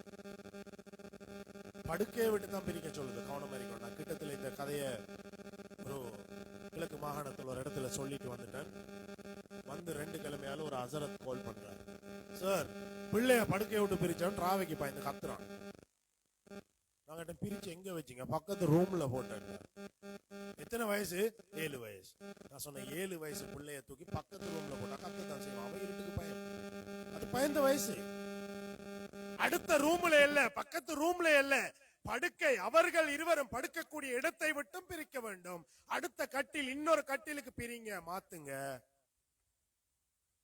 அதுக்கு பின்னால படிப்படியாக அந்த பிள்ளையோட வயது கூடிக்கொண்டு போகும்போது அந்த பிள்ளைய ஸ்லோவா மெதுவா தனிமையாக வேலை செய்யக்கூடிய பிள்ளையா மாத்துங்க. இப்ப பாருங்க, ஒரு பிள்ளைய குறித்த வயது வந்தவுடன் படுக்கையை விட்டு பிரிப்பது அந்த பிள்ளையை பிற்காலத்திலே போதைப் பொருளை விட்டும் தடுப்பதிலே மிக முக்கியமான ஒரு இடத்தை எடுக்கிறது. கிட்டத்துல ஒரு பிரபலமான பாடசாலை, அந்த பாடசாலையில போதைப் பொருள் பயன்படுத்தினார் என்ற குற்றச்சாட்டின் பேரில் ஒரு மாணவன் கொண்டு வரப்படுகிறான். அந்த மாணவனுடைய தந்தை ஒரு பாதுகாப்பு துறையிலே தொழில் செய்யக்கூடியவராக, ஒரு உயர்ந்த பதவியிலே இருக்கக்கூடியவராக இருக்கிறார். அவர் வந்து என்கிட்ட சொன்ன விஷயம், சார், என் பிள்ளைக்கு 16 வயசாகுது, இன்றைக்கும் என் பிள்ளை என்னோட ஒரே கட்டில தான் அவன் படுக்கான், இவன் பாவிக்கிறான்னு சொன்னா நான் நம்ப மாட்டேன். இன்றைக்கும் சின்ன புள்ள மாதிரி என் பிள்ளை, என்ன மகன். நான் சொன்ன பதில், 16 வயசாயும் உங்களோட ஒரு கட்டில படுக்கானே, அது ஒன்று போதும் அவன் போத பொருளை பக்கம் போறதுக்கு. நான் சொல்லல, குர்ஆன் சொல்லுது. அந்த குர்ஆனை ஆராய்ந்து போட்டு உளவியலாளர்கள் சொல்றாங்க, உளவியலாளர்கள் ஆய்வு செய்த கருத்தாக இருக்கிறது. எனவே அது நடக்கும். இஸ்லாத்தை பொறுத்தவரையில குழந்தை வளர்ப்பை இஸ்லாம் மிக அழகாக தெளிவாக எடுத்து குழந்தை வளர்ப்பில் நிறைய இருக்குது. ஒரு நாள் முழுக்க கதைக்கலாம் இஸ்லாமிய குழந்தை வளர்ப்பு எடுத்தா. மிக சுருக்கமாக நேரம் கருதி மிக சுருக்கமாக சொல்றேன். இஸ்லாம் சொல்லுதோ, குழந்தை வளர்ப்பை 7 வருடங்களாக பிரித்துக் கொள்ளுங்கள். முதலாவது 7 வருஷம், பிறந்ததிலிருந்து 7 வயசு. இந்த காலத்துல தாய்க்கும் தகப்பனுக்கும் கட்டளை இடுகிறது, நீங்க 2 பேரும் பிள்ளையோட விழுந்து பிள்ளையோட ஒண்டா உட்கார்ந்து விளையாடுங்க. உளவியல் ரீதியாக பார்க்கிற நேரம் உளவியல் சொல்லுதோ, ஒரு குழந்தைக்கு 2 மணித்தியாலங்கள் குறைந்தபட்சம், ஆக குறைந்தபட்சம் ஒரு குழந்தைக்கு 2 மணித்தியாலம் விளையாட்டு அவசியம். அதுலயும் சொல்றாங்க 2 விதமான விளையாட்டு சொல்றாங்க. ஸ்ட்ரக்சர்ட் பிளேயிங், அதாவது கட்டமைக்கப்பட்ட விளையாட்டுகள். 2வது சொல்றாங்க கட்டமைக்கப்படாத விளையாட்டுகள். இதுல எப்படி சொல்றாங்கன்னா, கட்டமைக்கப்பட்ட விளையாட்டுகள் 15 நிமிஷம், கட்டமைக்கப்படாத விளையாட்டுகள் 1.25 மணித்தியாலம். என்ன கட்டமைக்கப்பட்ட விளையாட்டு? நாங்க கண்ட்ரோல் பண்ண போப்படா, இப்படித்தான் மகன் செய்யற, இப்படித்தான் மகள் செய்யற, இப்படித்தான் செய்யற, இந்த கண்ட்ரோல் இருக்கப்படா. பொதுவா நான் கண்டிக்கிறேன், பில்டிங் பிளாக்ஸ், எல்லா வீட்லயும் பில்டிங் பிளாக்ஸ் இருக்கு, கொண்டாந்து கொடுக்குற பிள்ளைகளுக்கு விளையாட சொல்லி கொட்டி விட்டுறேன், வாளியோட அப்படியே கவுத்து விட்டுறேன். இப்ப புள்ள எடுத்து என்ன செய்யும்டா, கொண்டு வரிசையை அடுக்கி கொண்டு போவோம், இல்ல ஒவ்வொன்று எடுத்து தட்டும். இப்ப என்ன சொல்ற, டக்குன்னு உம்மா போயிட்டு உட்காருவா, இல்லாட்டி வாப்பா போயிட்டு உட்காரு, மான் இது இப்படி இல்ல மான், இது ஒன்றுக்கு மேல ஒன்று இப்படி வச்சு ஊண்டோணும், இப்படி சோறு மாதிரி கட்டணும். இப்ப நீங்க என்ன செய்றீங்க, பிள்ளைய ஸ்ட்ரக்சருக்குள்ள கொண்டு வாரீங்க, உங்களோட கட்டுப்பாட்டுக்குள்ள கொண்டாறீங்க. பிள்ளை நினைச்ச மாதிரி விளையாட விடல, நீங்க உங்களோட கட்டுப்பாட்டுக்குள்ள பிள்ளைய கொண்டாறீங்க. இல்ல, பிள்ளைய நினைச்ச மாதிரி விளையாட விடுங்க. அண்மையில நான் புலனர்வைக்கு போற நேரம், மகன் ஒரு ஆள், இந்த மகனொண்ட கூட்டிட்டு போனேன். சின்னவர், 3.5 வயசு 4 வயசு. கூட்டிட்டு போற நேரம் வெளிக்கந்தையில வச்சு காரை நிப்பாட்டி ரயில் தண்டவாளத்தை காட்டினன் மகன், இதுதான் ரயில் தண்டவாளம், இதுலதான் ட்ரெயின் ஓடுறது காட்டி கொடுத்துட்டு அப்படியே நான் என்ன வேலையை முடிச்சுக்கு வந்துட்டேன். வந்து ஒரு 2 வாரத்தால பில்டிங் பிளாக்ஸ் வச்சுக்க ஒரு விளையாடுறார் அவதானிச்சன். இவர் பில்டிங் பிளாக்ஸ் எடுத்து ஒன்றுக்கு மேல ஒன்று அடுக்க இல்ல, இவர் நீட்டுக்கு அப்படியே வரிசையை அடுக்கி கொண்டு போறார். நான் பார்த்து கொண்டு சும்மா இருந்தேன். ரைட், ஓகே, என்ன செய்யறாருன்னு பார்ப்போம். நீட்டமாக அடுக்கி போட்டோ, நீளத்துக்கு அடுக்கி போட்டோ போயிட்டு கபட்ல இருந்த ட்ரெயின் என்ஜினை கொண்டாந்து அதுக்கு மேல ஓட்டுறார். சந்தோஷமாக இருந்தது. ஏன்? ரயில் தண்டவாளங்கள் சமாந்தரமானது, ஒன்றோடு ஒன்று முட்டாது என்ற விஷயத்தை படிச்சிருக்கிறார். எனவே அந்த பில்டிங் பிளாக்ஸ்ல இருக்கிற அந்த வட்டங்கள் ஒன்றோடு ஒன்று முட்டாம ஒரே வரிசையில போறதை பார்த்த உடனே அவருக்கு ஞாபகம் வருகிறது ரயில் தண்டவாளம். எனவே அவர் ஒரு தண்டவாளத்தை உருவாக்கி அதிலே ரயில் ஓட்டுகிறார். நினைச்சுக்கொள்ளுங்க, நல்லா ஞாபகம் வச்சுக்கொள்ளுங்க. இறைவன் குழந்தைகளுக்கு இயற்கையாகவே திறன்களை, திறமைகளை கொடுத்திருக்கிறார். நாங்க தான் அதை மழுக்கடிக்க வைக்கிறோம், கண்ட்ரோல் பண்ணி. விளையாட்டாக முக்கியம். எந்த குழந்தை சுதந்திரமாக விளையாடுகிறதோ, எந்த குழந்தைக்கு தான் விருப்பம் போல ஒரு நாளைக்கு குறைந்தது 2 மணித்தியாலம் விளையாட கிடைக்கிறதோ அந்த குழந்தை மிக ஆரோக்கியமான குழந்தையாக இருக்கும். ஆரோக்கியம் என்று சொல்றது உடல்ல நோய் இல்லாம இருக்கிறது மட்டும் இல்ல, உள்ளத்துல நல்ல திடகாத்திரமான குழந்தையாக இருக்கிறது முக்கியம். விளையாட்டுன்னு சொல்லக்குள்ள நாங்க சில விஷயங்களை சிம்பிளா எடுக்கிறேன். ஆனால் பிற்காலத்துல போதைப் பொருளுக்குள்ள போறதுக்கு மெயின் ரீசன் அந்த விளையாட்டு இல்லாதது, அந்த விளையாட்டு இல்லாம இருக்கிறது. இன்னைக்கு நிறைய பேரை கூட்டிட்டு வருவாங்க வந்து சொல்றது, சார் சின்ன ஒரு ஃபெயிலியர் ஆயிட்டது, ஒரு எக்ஸாம்ல ஃபெயில் ஆயிட்டான், இல்ல வாழ்க்கையில அவன் நினைச்சது நடக்கல, நினைச்ச ரிசல்ட்ஸ் வரல, அதுக்காக வேண்டி மனம் உடைஞ்சு இந்த பிரச்சனைக்குள்ள போய்த்தான். ஒரு பிரச்சனைக்கு தீர்வு காணணும், என்ன செய்யணும்? பிரச்சனைக்கு தீர்வு காண்ற முறைய இஸ்லாம் அழகா சொல்லி இருக்குது. அதுல மிக முக்கியமானதுதான் மஷூரான்னு சொல்லக்கூடிய கலந்துரையாடல். ஏன் மஷூரா செய்யணும்? மஷூரால ஏன் ஹைர் இருக்குது? பிரச்சனைக்கு தீர்வு காணணும் என்று சொன்னால், இன்னைக்கு விஞ்ஞானம் பிரச்சனைக்கு தீர்வு காண்ற முறையாக, இன்னைக்கு உளவியல் பிரச்சனைக்கு தீர்வு காண்ற முறையா சொல்லுதோ, ஒரு பிரச்சனையானது வித்தியாசமான கோணங்களிலே பார்க்கப்பட வேண்டும், அந்த பிரச்சனைக்கு தீர்வு காணணும்டா. அப்போ ஒரு பிரச்சனைய வித்தியாசமான கோணத்துல பார்க்கணும்டா, வித்தியாசமான அனுபவம் உள்ளவர்கள் அந்த பிரச்சனை தொடர்பா கதைக்கணும். அதுக்குத்தான் மஷூரா. நல்ல ஆக்கள், படிச்சவர்கள், பல புத்திசாலிகள், வயதுல மூத்தவர்கள் 4-5 பேர் உட்கார்ற பிரச்சனையை டிஸ்கஸ் பண்றோம். நான் அந்த பிரச்சனையை பார்க்கிறதுக்கும், ஒரு ஹசரத் அந்த பிரச்சனையை பார்க்கிறதுக்கும், ஒரு வியாபாரி அந்த பிரச்சனையை பார்க்கிறதுக்கும், ஒரு ஆசிரியர் அந்த பிரச்சனையை பார்க்கிறதுக்கும், ஒரு போலீஸ் உத்தியோகத்தர் அந்த பிரச்சனையை பார்க்கிறதுக்கும் நிறைய வித்தியாசங்கள் இருக்கும். இந்த வித்தியாசமான பார்வைகள் அந்த பிரச்சனைக்கு தீர்வை கொண்டு வந்து தரும், அந்த பிரச்சனையை தீர்ப்பதற்கு உதவும்.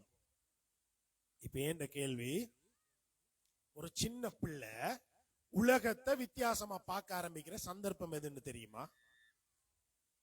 2 சந்தர்ப்பத்தில் ஒரு சின்ன பிள்ளை வித்தியாசமாக உலகத்தை பார்க்க ஆரம்பிக்குது. முதலாவது சந்தர்ப்பம், 1 வயசு 1.5 வயசுல 2 காலையும் அகட்டி கொண்டு 2 காலுக்கு நடுவால குனிஞ்சு தலைய பார்த்து தலைய குனிஞ்சு உம்மா வாப்பாண்டு உம்மாவை கூப்பிடும். இல்ல கதிரையில காலுக்கு அடியால, மேசையில காலுக்கு அடியால, கதவு ஓட்டைக்குள்ளால பார்த்துக்க உம்மா வாப்பாண்டும். இப்ப நாங்க எத்தனை பெற்றோர் புள்ள அப்படி பாக்குற நேரம் ஹாய் மகன் எத்தனை பேர் சொல்லிக்கிறோம்? அப்படி இல்லாட்டி என்ன நேரா பார்க்க தெரியாதா, கண் வலிசல நேரா பாருன்னு போற அடி எத்தனை பேர் அடிச்சிருக்கிறோம்? யோசிச்சு பாருங்க. தான் அறிந்த உலகம் தாயை வித்தியாசமான கோணங்களிலே பார்க்க ஆரம்பித்த போது அடித்து பனிஷ் பண்ணி நிப்பாட்டிட்டோம் என்று சொன்னால் பிற்காலத்தில் அந்த பிள்ளைக்கு பிரச்சனைக்கு தீர்வு காண்ற திறன் வளர்க்கப்பட மாட்டாது. 2வது உலகத்தை திருப்பி பார்க்கிற, உலகத்தை வித்தியாசமான கோணங்கள்ல பார்க்க அந்த பிள்ளை ஆரம்பிக்கிற சந்தர்ப்பம், வீட்டுல ஒரு பிளாஸ்டிக் கதிரையை வச்சுங்கண்டா, இந்த கதிரைய 4 கால்ல புள்ள வைக்காது, உருட்டி பெரட்டி அப்படி கவுத்து இப்படி கவுத்து வைக்கும். இப்ப நாங்க என்ன செய்யற, என்ன பிள்ளை படிக்குதுன்னு நினைக்கிறல்ல, வீட்டை எத்தனை பேர் வந்து போறாங்க, இப்ப ஆக்கள் வரும், இதுக்குள்ள இவ்வளவு கூட்டி அளா வச்ச ஓடு, இப்ப நீ இதை பெரட்டியா வைக்கணும், ஒரு அடி கதிரைய தொட்டா தெரியும். எங்களுக்கு தெரியும் அது நாட்காலி 4 கால்ல இருக்கிறது. அந்த பிள்ளை என்ன பாக்குது, இந்த 4 கால்ல இல்லாட்டி நிலத்துல இந்த கதிரையை வேற எப்படி நிறுத்தலாம், வித்தியாசமான கோணத்துல பார்க்க ஆரம்பிக்குது. இப்ப அடிச்சு கதிரையை பறிச்சு பனிஷ் பண்ணி வச்சுட்டீங்களா, 14, 15, 16, 17 வயசுல அந்த பிள்ளைக்கு பிரச்சனைக்கு தீர்வு காண்ற திறன் வராது. மாறாக பிரச்சனையை நினைத்து வெந்து நொந்து இப்படியான அடிமைத்தனங்களுக்குள்ள அந்த பிள்ளை போகும். அடுத்த மிக முக்கியமான விஷயம் கல்வி அறிவு, படிப்பறிவு. படிப்பறிவு குறைந்தவர்கள், படிப்பு கல்வி அறிவிலே குறைந்தவர்கள் அதிகமாக போதைப் பொருள் பயன்பாட்டுக்குள்ள போறாங்கன்னு சொல்றாங்க. புள்ள படிக்க ஆரம்பிக்கிற இடம் கேட்டா சொல்ற 3 வயசு 5 வயசு, எழுத படிக்கிற இடம் 3 வயசு 5 வயசு நர்சரிக்கு போன பொருள்னு சொல்லுவாங்க. ஒரு குழந்தை எழுத்தை படிக்கக்கூடிய முதலாவது சந்தர்ப்பம், முதலாவது இடமாக எதிரிக்கு சொன்னால் வீட்டில் இருக்கக்கூடிய கதிரைய இந்த பிள்ளை தள்ளிக்கொண்டு திரியண்டு, இந்த தள்ளிக்கொண்டு திரிகிறது தான் அந்த பிள்ளை எழுத்த படிக்கிற முதலாவது சந்தர்ப்பம். நாங்க என்ன செய்யற, பிள்ளை எழுத்து படிக்க சந்தோஷப்படுறியா? இந்த சத்தம் காதில் தாங்காது, கதிரை உடையும், லட்சக்கணக்கு செலவழிச்சு பிடிச்ச டைல்ஸ் கீறிப்படும், ஒரு அடி கதிரையில கை வைக்கப்பட தள்ளப்படா. இந்த புள்ள என்ன செய்யுதுன்னு தெரியுமா? தள்ளக்குள்ள கதிரைய 2 தடைகளுக்கு இடையிலே முட்டாமல் மோதாமல் ஒரு பொருளை எவ்வாறு நகர்த்தி செல்லலாம் என்பதை படிக்கிறது. இதத்தான் நாங்க நேசரியில டபுள் ரூல், ஜப்னா ரூல் என்று ஒவ்வொரு விதமான கோடிட்ட கொப்பிகளை கொடுத்து பென்சிலை இப்படித்தான் பிடிக்கணும் என்று சொல்லி இப்படித்தான் எழுதணும், 2 கோட்டுக்கு நடுவுல தட்டாம முட்டாம எழுதணும் எழுத்து பழக்கிறோமே. இதோட ஆரம்பம் தான் இந்த கதிரையை தள்ளிக்கு திரிகிறது. இஞ்ச அடிச்சு பறிச்சு டைல்ஸ் கீறுது, கதிரை உடையுது என்று வச்சிட்டோம்டா பிற்காலத்தில் அந்த பிள்ளைக்கு எழுத படிக்க வராது, அந்த படிப்பு வராது. எல்லாருக்கும் இருக்கக்கூடிய மிகப்பெரிய ஒரு ஆசை என்னன்னு தெரியுமா? எங்கட பிள்ளை அழகாக ஓதணும், அழகாக பேசணும். இந்த பிள்ளை நல்ல ஓதுற பிள்ளையா, அழகான முறையில தஜ்வீத் முறைப்படியில ஓதுற பிள்ளையா வரணும், இந்த உச்சரிப்புகள் வரணுமா அப்படின்னு சொன்னால் சின்ன வயசுல அந்த பிள்ளைக்குரிய உச்சரிப்புக்குரிய சந்தர்ப்பத்தை பயன்படுத்தணும். பிள்ளை உச்சரிப்பை பழகக்கூடிய, ரைம்ஸை பழகக்கூடிய முதலாவது இடம் எதுன்னு சொன்னால் இந்த கதிரைய தள்ளிக்கு திரியிற நேரம் இந்த பிள்ளை ஒரு வேலை செய்யும், ஹோன் அடிக்கும், பீ பீ பீ பீ பீ பீ கதிரைய தள்ளிக்கு. இந்த ஹோன் அடிக்கிறது தான் அந்த பிள்ளை ரைம்ஸ் உச்சரிப்பை பழகும் முதலிடம். இப்ப உண்ட பீப்பும் பாப்போம் இந்த டர் என்ற சத்தம் தாங்குது இல்ல, இதுக்குள்ள உண்ட பீப்பு ஏறண்டு அடிச்சு பறிச்சு வச்சுட்டோமா கதிரைய, நிச்சயமாக பிற்காலத்தில் அந்த பிள்ளைக்கு உச்சரிப்பு சரியாக வராது, மொழி நடை சரியாக வராது, பேச்சு திறன் சரியாக வராது, கவிதை நயம் சரியாக வராது, மொழி திறன் வராது. இப்ப கல்வி அறிவுல பின்னுக்கு போகும். யோசிச்சு பாருங்க, அப்ப படிப்புன்னு சொல்றது, பேச்சு திறன் சொல்றது, கல்வி என்று சொல்றது எங்க அடிப்படையில் இருக்குது? இந்த 7 வருஷத்துக்குள்ள சேர்ந்து விளையாடுறது, சேர்ந்து அந்த பிள்ளையோட விளையாடக்கூடிய சந்தர்ப்பம் எவ்வளவு முக்கியமானது யோசிச்சு பாருங்க. நான் நிறைய தாய்மார்ட்ட கேட்கிறேன், நிறைய தாப்பன்மார்ட்ட கேட்கிறேன், நீங்க எத்தனை பிள்ளைகள்ட்ட நான் சொல்ற இந்த கேள்வியை கேட்டுறீங்கன்னு கேட்கிறேன். எத்தனை உங்களோட பிள்ளைய கூப்பிட்டு மாலையில அந்திப்பட கூப்பிட்டு நீ இன்றைக்கு விளையாடினியான்ற கேள்வியை கேட்டிருக்கிறீங்கன்ற கேள்வியை நான் கேட்பேன். அடுத்த எல்லா கேள்வியும் கேட்பீங்க. டியூஷன் போனியா, ஹோம்வொர்க் செஞ்சியா, மദ്രസா போனியா, ஓதினியா, பாடமாக்கினியா, எல்லாம் கேட்டிருப்பீங்க. ஆனா அந்த அடிப்படை உரிமை, மிக முக்கிய தேவை, விளையாடினியான்ற கேள்வி கேட்டிருக்க மாட்டீங்க. விளையாட்டாக முக்கியம், இது இஸ்லாமும் தெளிவா சொல்லுது. ரெண்டாவது 7 வருஷம் 7 வயசுல இருந்து 14 வயசு, இந்த வயசுல இஸ்லாம் சொல்லுது தாய் தாப்பனுக்கு, பெற்றோருக்கு இஸ்லாம் சொல்லுதோ உங்களோட பிள்ளைக்கு பக்கத்துல இருந்து நல்லது கெட்டதை சொல்லி கொடுங்க, நல்லது கெட்டதை சொல்லி கொடுங்க. இப்ப எங்கட எத்தனை பெற்றோருக்கு இதுக்கு டைம் இருக்குது?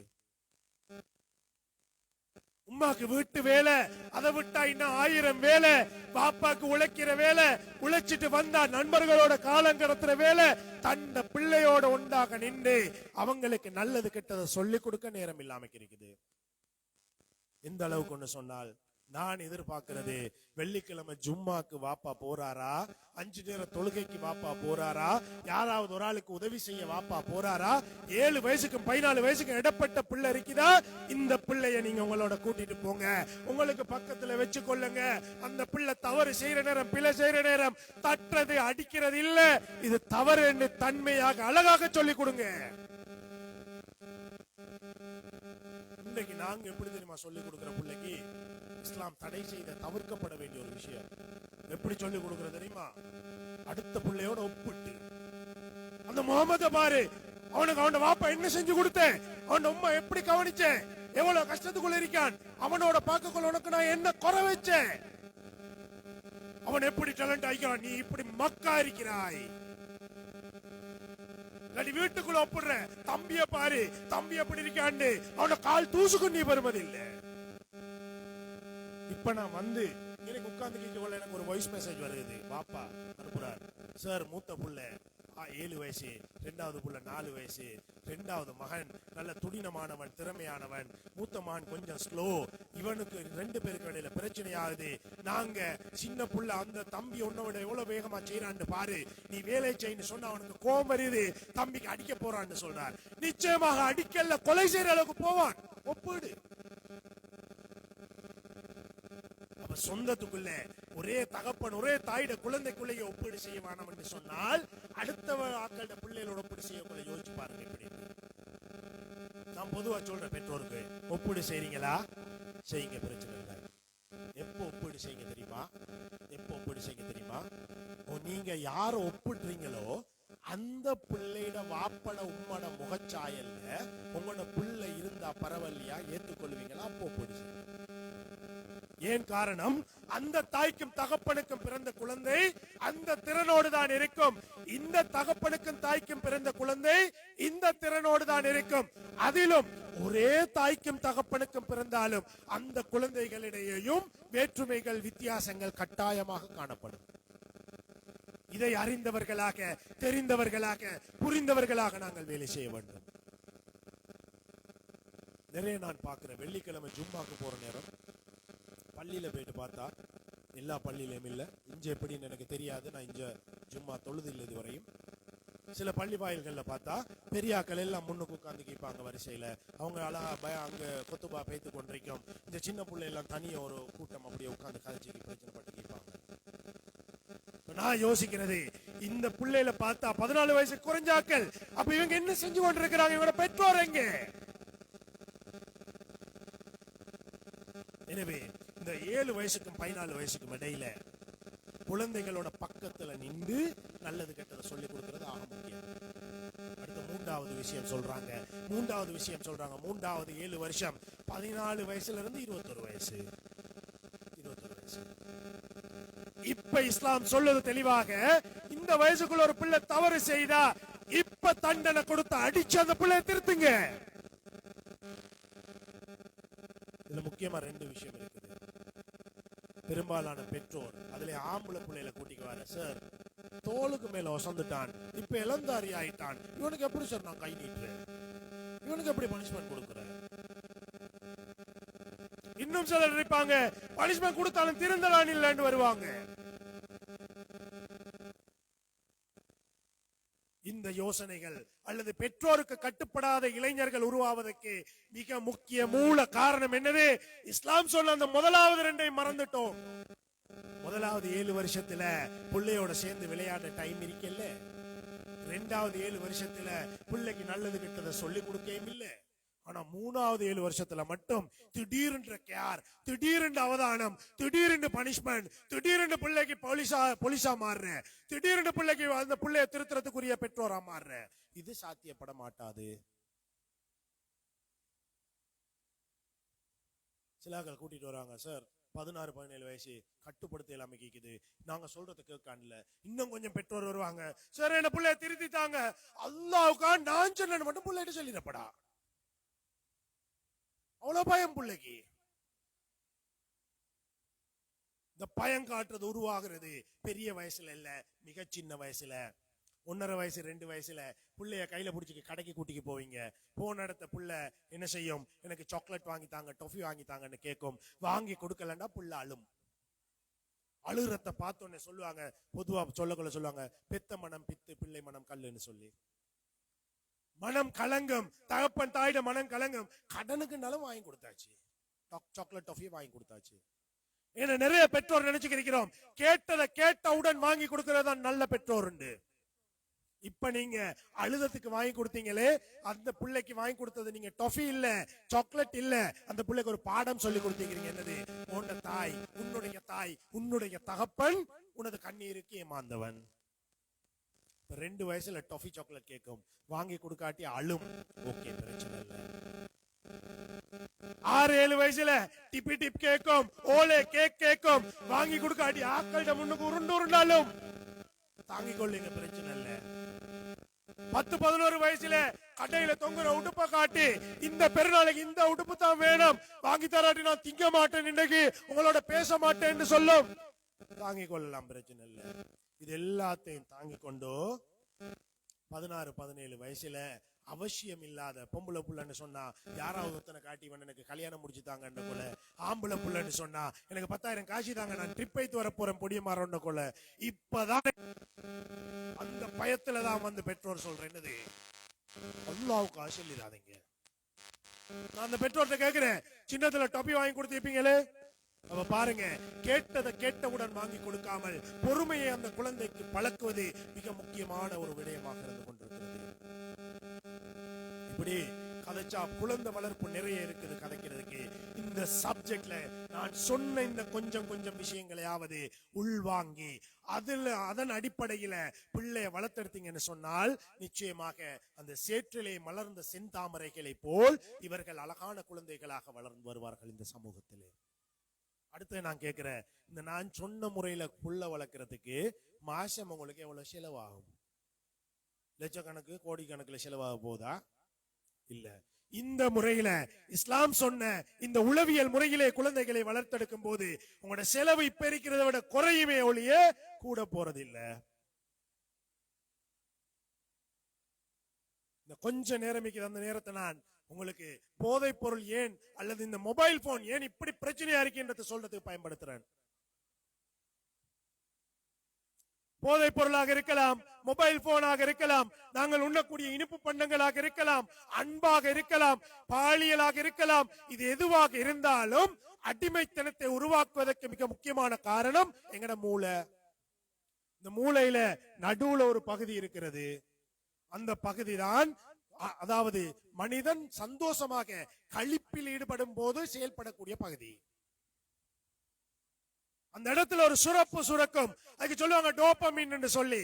இந்த டோபமின் சுரந்துட்டதுன்னு சொன்னால் அந்த மனிதன் சந்தோஷம் அடைவான், அந்த மனிதன் ரிலாக்ஸ் ஆகுவான், அந்த மனிதனுக்கு கஷ்டம் துன்பங்கள் மறந்துவிடும், அவனுக்கு டயர்ட் இல்லாமாகும், உடல் வலிகள் இல்லாமாகும். ஒரு மனிதனுக்கு ஆக கூட இந்த டோபமின் சுரக்கிற சந்தர்ப்பம் எதுன்னு தெரியுமா?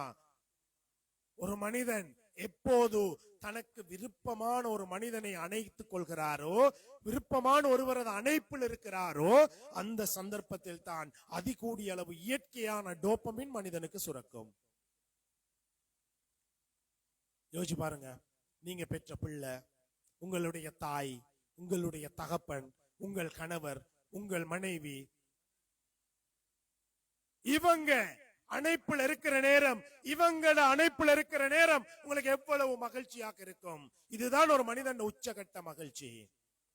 எனவேதான் இஸ்லாத்துல நாங்க ஒரு சந்தோஷத்தை பகிர்ந்து கொள்ளும் போதும் முசாபா செய்றோம், ஒரு துக்கத்தை பகிர்ந்து கொள்ளும் போதும் முசாபா செய்றோம். என்ன செய்றோம்? அவருடைய டோபமினை கொஞ்சம் சுரக்க வச்சு அவருடைய சந்தோஷத்தை இன்னும் கூட்டுறோம். அது மாதிரி அவருடைய கவலையை குறைக்க வைக்கிறோம். டோபமின் சுரந்தால் கவலை குறையும், சந்தோஷம் கூடும். யோசிச்சு பாருங்க, சிந்திச்சு பாருங்க. டயர்டா போறீங்க, தொழில் செஞ்சு வேலை செஞ்சு நல்ல டயர்டா இருக்குது, வீட்டை போக்கல உங்களோட வீட்டை இருக்கிற சின்ன பிள்ளை பாப்பாண்டு உம்மாண்டு ஓடி வருது, வந்து உங்களை கட்டி பிடிக்குது. இப்ப உங்களோட டயர்டுக்கு என்ன ஆகும்? இதுதான் டோபமின் வேலை. இந்த நேரத்துல தனக்கு விருப்பமான ஒரு நபரை கட்டி பிடிக்கிற நேரம், தொடுற நேரத்துல சுரக்கக்கூடிய டோபமின் அளவை விஞ்ஞானிகள் அளந்து போட்டு சொல்றாங்க. கிட்டத்தட்ட 200 போதைப் பொருளை பயன்படுத்தினால் ஒரு சில போதைப் பொருட்கள் நாங்க இந்த சிம்பிளா அது ஜஸ்ட் அது எல்லா கடையில விக்கிறாங்க தானே, அது சின்ன துண்டு தானே சப்புரன் என்று நினைச்சு கொண்டிருக்கிறோமே. இப்படியான போதைப் பொருட்கள் பயன்படுத்தும் போது 700 யூனிட்ல இருந்து சில பயங்கரமான போதைப் பொருட்களை பயன்படுத்தும் போது 1200 யூனிட் வரையும் இந்த டோபமின் சுரக்கிறது. யோசிச்சு பாருங்க, உங்களோட விருப்பமான பிள்ளைய அணைக்கிற நேரம் உங்களுக்கு கிடைக்கிற சந்தோஷத்தை மாறி 4 மடங்கு 5 மடங்கு சந்தோஷத்துல மிதந்து கொண்டிருக்கிறார். மொபைல் போன கையில் எடுத்தா 4 மடங்கு 5 மடங்கு சந்தோஷத்துக்குள்ள இருக்கிறார். இப்ப உங்களுக்கு விளங்கும், இந்த பாவிக்கிறவர் என்ன ஊத்தக்க கிடந்தாலும், என்ன ஊத்த கான்ல விழுந்து கிடந்தாலும், நாய் நஜீஸ் வந்து நக்கிட்டு போனாலும் அவர் சந்தோஷத்துல திகச்சுக்கிருப்பார். ஏன்? அந்த அளவு டோபமின் பொய்யாக சுரக்கப்படுகிறது. எனவேதான் குழந்தை வளர்ப்பிலையும் தான், குடும்ப வாழ்க்கையிலையும் தான் இந்த தொடுகை என்று சொல்றது அணைப்பு முக்கியம். நான் ஒரு கவுன்சிலர். திருமணம் சம்பந்தமான பிரச்சனைகள் என்கிட்ட வந்தா கணவன் மனைவி இடையிலே உள்ள பிரச்சனையை தீர்க்கிறதுக்கு நான் பயன்படுத்துற சிம்பிளான ஒரு ட்ரீட்மெண்ட் மெத்தட், இஸ்லாத்துல இருந்து எடுத்த ஒரு விஷயம். நான் சொல்றது, கணவன் மனைவி நீங்க 2 பேரும் ஒண்டா குளிங்க, பாத்ரூம்ல குளிங்க. சிம்பிளா பயன்படுத்துற ஒரு ட்ரீட்மெண்ட். இது இஸ்லாத்தில் உள்ள விஷயம். எங்கட முன்னோர்களிடத்தில் இந்த பழக்கம் இருந்தது. கணவன் மனைவி ஒன்றா குளிப்பாங்க. கணவன் முதுக மனைவி தேய்ப்பா, மனைவிட முதுக கணவன் தேய்ப்பார்.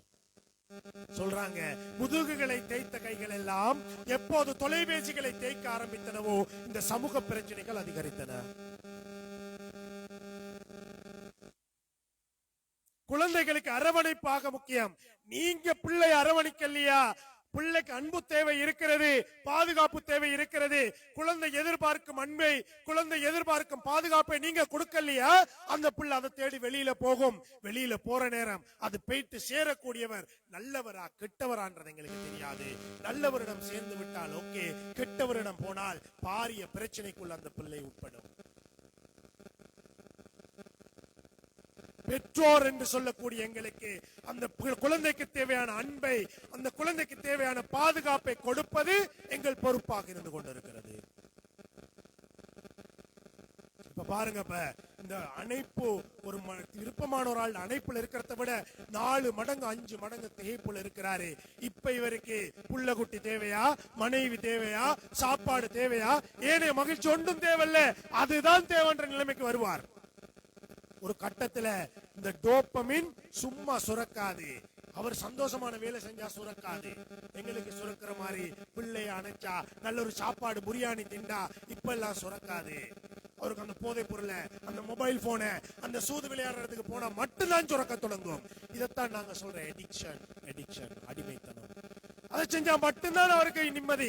இல்லையா அவர் பாரிய பிரச்சனையில் இருப்பார்.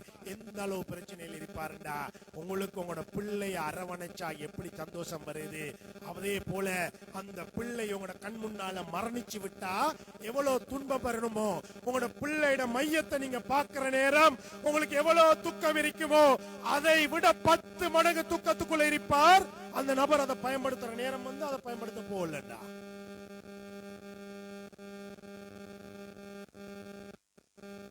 பொதுவா சொல்றேன், குடும்பத்துல பிரச்சனை வர 2 இடத்துல.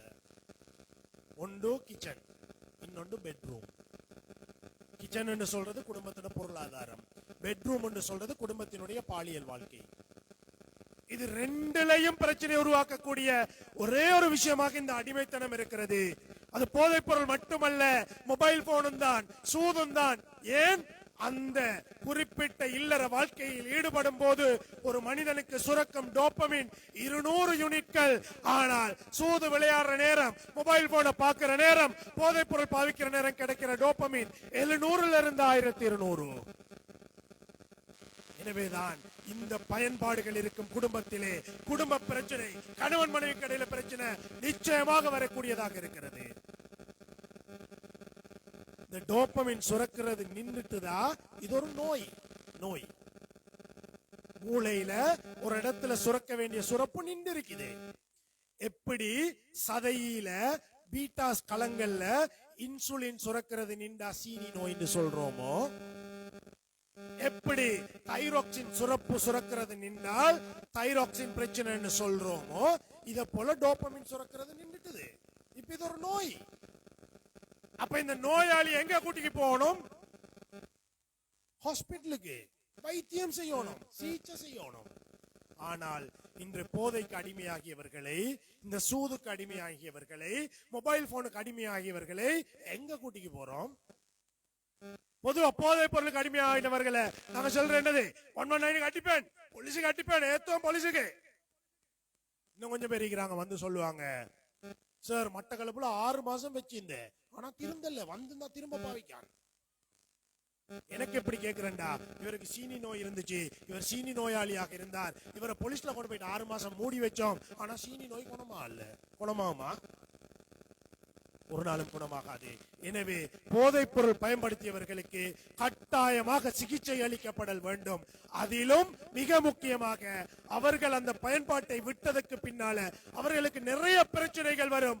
அந்த பிரச்சனைகள் வரும்போது அவங்களை ஒதுக்கி, அவங்களை தனிமைப்படுத்தினால், அவங்களை வெறுத்து ஒதுக்கினால் திரும்ப அந்த பயன்பாட்டுக்குள்ள போவாங்க. நாங்க அவங்களுக்கு சப்போர்ட்டா இருக்கணும். இப்படித்தான் வா, மருந்து எடுத்து தாரன், மருந்த டைமுக்கு குடி, சாப்பாட்டை தாரன், அவங்களோட இருந்து குடும்பம் ஒன்றாக இருந்து. மனிதன் தவறு செய்யக்கூடியவன், தவறொன்று நடந்துட்டது, ரைட், ஓகே, இப்ப வைத்தியம் நடக்குது, டாக்டர்கிட்ட போயிட்டு இருக்கிறோம், இதுக்கு சரியான வைத்தியத்தை செய்யறோம், கவுன்சிலர்கிட்ட போயிட்டு இருக்கிறோம், எனவே இது சம்பந்தமா வாங்கண்டு அவங்களோட உண்டா நின்று அவர்களை தொட்டு தடவி மசாஜ் பண்ணி அவர்களை திருத்துவதற்கான முயற்சியிலே நாங்கள் ஈடுபட வேண்டும். இதுல முக்கியமான இன்னொரு விஷயம் இருக்குது. போதைப் பொருள் பயன்படுத்தியதை நிறுத்தியதுக்கு பின்னால வார வழி வருத்தங்களுக்கு தான் வைத்தியம் மருந்துகள் கொடுக்கிறது. போதைப் பொருளை நிப்பாட்ட மருந்து இல்ல, அதுக்கு கவுன்சிலிங். இப்ப நிறைய பேருக்கு இருக்கிற பிரச்சனை, சரியான இதற்கு பொருத்தமான ஒரு கவுன்சிலரை எப்படி தேடுற, யாரு, நிறைய பிரச்சனை. போதைப் பொருள் தொடர்பான கவுன்சிலிங் என்று சொல்றது லேசான ஒரு விஷயம் இல்ல, அது டீப்பா படிக்க வேண்டிய விஷயம். எனவே நீங்க யாரு கவுன்சிலர்ட்ட போறேன்னு சொன்னாலும், போதைப் பொருள் தொடர்பான ஒரு விடயத்துக்காக ஒரு கவுன்சிலர்ட்ட போறீங்களா, தயவு செஞ்சு அவங்கள்ட்ட பயம் இல்லாம கேள்வி கேளுங்க. போதைப் பொருள் தொடர்பாக நீங்க என்ன படிச்சிருக்கீங்க, என்ன கோர்ஸ் செஞ்சிருக்கீங்க, உங்களுக்கு டிகிரி இருக்குதா, டிப்ளோமா இருக்குதா, சர்டிபிகேட் கோர்ஸ் இருக்குதா, அல்லது சர்வதேச ரீதியான ஏதாவது குவாலிபிகேஷன் இருக்கான்னு கேட்டு போட்டு போங்க. இல்லாட்டி தவறாக பிழையாக நாங்க செய்யக்கூடிய ஒரு வைத்தியம் அவரை திரும்ப அந்த போதைப் பொருளுக்குள்ள கொண்டு போற நிலைமையாகும். ஏனென்று சொன்னால், இந்த வைத்தியம் செய்யற நேரம் மிக முக்கியமாக கவனிக்கப்பட வேண்டிய ஒரு விஷயம் ரகசியம் பாதுகாத்தல். அவருடைய சுய விபரங்கள், அவர் தொடர்பான விடயங்கள் வெளியில யாருக்கும் சொல்லப்படக்கூடாது. ரகசியத்தை பாதுகாக்கணும், மறைக்கணும். எனவே இவ்வாறு ஒளிவாக மறைவாக அவர்களது ரகசியத்தை பாதுகாத்து முறையாக அவர்களுக்கு சிகிச்சை கொடுக்கும் போது நிச்சயமாக அவர்களை திருத்தக்கூடிய சந்தர்ப்பம் இருக்குது. திருத்தினா மட்டும் போதாது, திருத்தியவர் 5 வருஷத்துக்குள்ள திரும்ப எனி டைம் பாவிக்க போகலாம், அது அடுத்த பிரச்சனை. எப்படி புள்ளைய விட்டு பிரிஞ்சு வெளிநாடு போயிட்டு இருக்கிறோம், 2 வருஷத்துக்கு போற வெளிநாட்டுல இருந்து வாரோம், வந்து புள்ளைய கண்டோன்னு கையில் இருக்கிற பேக்கை மறந்து, சகலத்தை மறந்து, எல்லாத்தையும் நிலத்துல விட்டு போட்டு அந்த புள்ளைய ஓடி போயிட்டு அரவணைச்சு கட்டி பிடிக்கிறோமோ, அதை விட 4 மடங்கு வேகமா போதைப் பொருள் பயன்படுத்தியதை நிறுத்தினவன், அதை பயன்படுத்தின இடத்தை கண்டா, பயன்படுத்தின கூட்டாளிய கண்டா, அந்த நினைப்பு வந்தா திரும்ப ஓடி போயிட்டு கட்டி பிடிக்கிற சிச்சுவேஷன் இருக்குது. எனவே அவன் அந்த இடத்துக்கு போய்த்திராம அவனோட உண்டா நின்று அழகான முறையில கதைச்சு அவனுக்கு அந்த சிகிச்சையை கொடுத்து 5 வருஷம் அவனை பாதுகாக்க வேண்டிய பொறுப்பு எங்கட கையில் இருக்குது. எனவே இந்த முறையில, அழகான முறையில இந்த பிரச்சனைக்குட்பட்டவர்களை சமூகத்தை விட்டு ஒதுக்கி விடாமல் அவர்களை எங்களோடு ஒன்று சேர்த்தவர்களாக, இஸ்லாம் குர்ஆன் கூறிய முறையிலே உளவியலை அடிப்படையாக வைத்து குழந்தைகளை வளர்த்தெடுக்கக்கூடியவர்களாக நாங்கள் மாறினால் நிச்சயமாக எங்கள் குழந்தைகள், எங்கள் சமூகத்தை இந்த பிரச்சனையை விட்டும் நாங்கள் பாதுகாத்துக் கொள்ளக்கூடிய சந்தர்ப்பம் இருக்கிறது. இந்த பிரச்சனைக்கு தீர்வு காண்றதுல 2 பக்கம் இருக்குது. ஒன்று சப்ளை ரிடக்ஷன் சொல்லுவாங்க, சட்டத்தை அமுல்படுத்துறது. 2வது டிமாண்ட் ரிடக்ஷன் சொல்லுவாங்க, கேள்வியை குறைக்கிறது. கேள்வியை குறைக்கிறது, பாவிக்கிறவரை திருத்துறது, பாவிக்க போறவரை பாவிக்க போகாம நிறுத்துறது, இது எங்கட கையில இருக்குது. சட்டத்தை அமுல்படுத்துறது போலீசார் மற்றும் ஏனைய உத்தியோகத்தர்களோட கையில் இருக்குது. இப்ப சந்தோஷமான ஒரு விஷயம் என்னது, இப்ப இருக்கக்கூடிய அரசு சட்டம் அமுல்படுத்துறதுல கடினமாக செயல்பட்டு கொண்டிருக்குது. இன்றைக்கு வெளிவந்த ஒரு நியூஸ், எங்க எல்லாருடைய மனசுல இருக்கிற பிரச்சனை, விக்கிறவனை புடிச்சுக்கு போறான், பெய்த்து 2 நாள்ல அவன் திரும்பி வாரான், திரும்ப விற்கிறான், திரும்ப 2 கிழமையில புடிச்சுக்கு போறான், திரும்ப 2 நாள்ல திரும்பி வாரான், இப்படி இந்த எப்படி திருத்துறன்னு கேட்கிறோம். எனவே இன்றைக்கு போலீஸ் மாதிபர் அதுக்கு பதில் தந்திருக்கிறார். மிக குறுகிய காலத்துக்குள் போதைப் பொருள் குற்றத்துக்குட்பட்டவர்கள் உள்ளுக்கு போனா வெளியே வரையலாத சட்டங்கள் உருவாக்கப்பட போது அதை அமுல்படுத்த போறோம் இன்னைக்கு போலீஸ் மாதிபர் சொல்லி இருக்கிறார். போதைப் பொருட்கள் தொடர்பான பல கைதுகள் இன்று நடந்து கொண்டிருக்கிறது. ஹசரத் கதைக்கிற நேரம் சொன்னாரு, ஒன்று விமானத்துல வரணும் இல்ல, அல்லது உயர்வு மட்டம் தாழ் மட்டம் என்று இல்லாம சட்டம் பாயக்கூடிய நிலைமை உருவாகி இருக்கிறது. எனவே பொதுமக்கள் நாங்களும் இதோடு ஒத்ததாக செயல்படக்கூடியவர்களாக ஒற்றுமை எனும் கயிற்றை பற்றி பிடித்து இதற்கு எதிராக குரல் எழுப்பக்கூடியவர்கள் கிடைக்க வேண்டும் என்று இறைவனிடம் துஆ செய்தவனாக இந்த சந்தர்ப்பத்தை தந்தமைக்கு சகலருக்கும் உரியவர்கள் சகலருக்கும் நன்றி கூறியவனாக உங்களிடமிருந்து விடை பெற்றுக் கொள்கின்றேன். அஸ்ஸலாமு அலைக்கும் வரஹ்மத்துல்லாஹி வபரகாத்துஹு.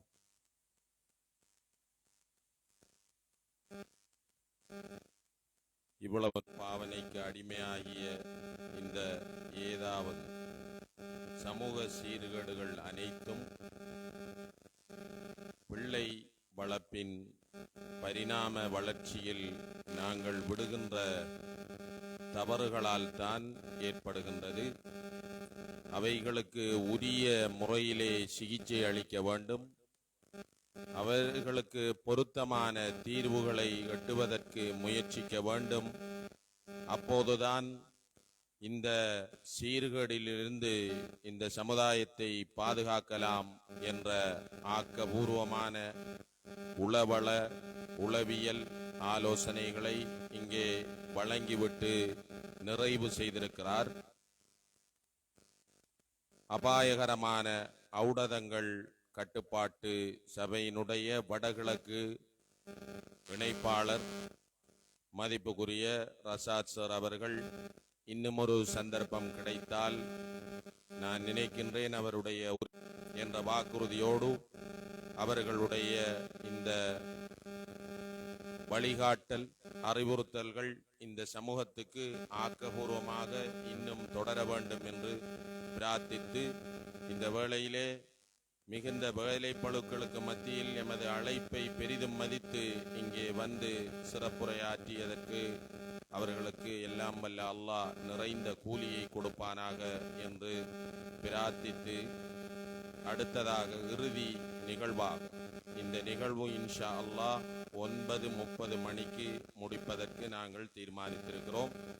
அந்த அமைப்பிலே ஆன்மீக வழிகாட்டல்களை, இந்த போதை பொருள் பாவனை இஸ்லாமிய பார்வையில் அல் குர்ஆனுடைய பார்வையில் எவ்வளவு ஆபத்தானது, இம்மையிலும் மறுமையிலும் என்னென்ன விளைவுகளை எங்களுக்கு ஏற்படுத்த போகின்றது என்பது தொடர்பாக எமது நாடறிந்த மூத்த பிரச்சாரகர்களில் ஒருவர், வான்சுடர் ஆசிரியர், முன்னால் வெளிவந்த பத்திரிகை நாடறிந்த பிரச்சாரகர், மூத்த பிரச்சாரகர் மதிப்புக்குரிய ஷேக் அப்துல் வதூத் ஜிப்ரி ஹசரத் அவர்களை இந்த சந்தர்ப்பத்தில் உரையாற்றுமாறு அழைக்கிறேன்.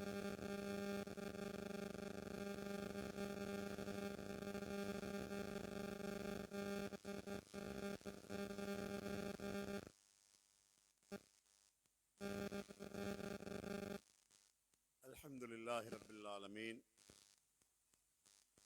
வல்லாகிபத்து லில் முத்தகீன் الذين آمنوا اتقوا الله حق تقاته ولا تموتن إلا وأنتم مسلمون. அல்லாஹ்வுடைய நல்லடியார்களே, அன்புள்ள சகோதர சகோதரிகளே, இந்த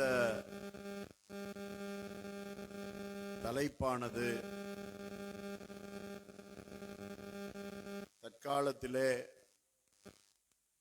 சமுதாயத்தை நோக்கமாக கொண்டு ஏற்படுத்தப்பட்ட ஒரு பாரிய முயற்சி என்று நான் கண்டு மகிழ்ச்சி அடைகிறேன். இந்த மனித சமுதாயம் என்று நாம் பார்க்கும்போது அங்கு சாதி மத பேதம் எதுவும் இல்லாமல் நாம் எடுக்கின்ற முயற்சியாகத்தான் இந்த முயற்சி இருக்க வேண்டும். இந்த போதை வஸ்து என்பது இன்று முழு உலகத்துக்கும் ஒரு சவாலாக இருப்பதை பார்க்கிறோம். நவீன காலத்திலே மக்களுக்கு பயனுள்ள பலவிதமான கண்டுபிடிப்புகள் எல்லாம் இருக்கின்ற இந்த காலகட்டத்திலே போதை வஸ்து பாவினையிலும் நவீன கண்டுபிடிப்புகளை இன்று மக்கள் கண்டுகொண்டிருக்கிறார்கள். கடந்த காலங்களிலே போதை வஸ்து பாவிப்பது என்று சொன்னால் மது அருந்த வேண்டும், சாராயம், சாராயத்தோடு தொடர்பான ஏனைய பானங்களை அருந்த வேண்டும், அல்லது என்ற அந்த போதை வஸ்தை பாவிக்க வேண்டும். அந்த கஞ்சாவை பாவிப்பதற்கு சுருட்டு தான் பிரதானமான உண்டு. அதற்கு பின்னால் வஸ்துகள் வந்ததற்கு பின்னால் அதையும் பயன்படுத்துவதற்கு சிகரெட்டு, பீடி போன்றவைகள் இருந்தால் மட்டும்தான் அதை பயன்படுத்த முடியும். அப்படித்தான் இருந்தது. ஆனால் இந்த போதை வஸ்துக்களை கொண்டு மனித சமுதாயத்தை அழித்து பணம் சம்பாதிக்க வேண்டும் என்ற இந்த குறுகிய நோக்கம் கொண்ட பண முதலைகள் இதனை பாடசாலை மாணவர்கள் வரைக்கு கொண்டு போய் சேர்ப்பதற்கு அவர்கள் எடுத்த கடுமையான முயற்சி தான். அதாவது டோபி, சுவிங்கம், சாக்லேட் போன்றவைகளிலும் இதை கலந்து, அதே மாதிரியாக டேப்லெட் என்ற அமைப்பிலும் இதை அவர்கள் அறிமுகப்படுத்தி விட்டார்கள். அதனால் கடந்த காலங்களிலே பிள்ளைகள் பீடி, சிகரெட் குடித்தால்தான் போதை வஸ்து பாய்ப்பாய்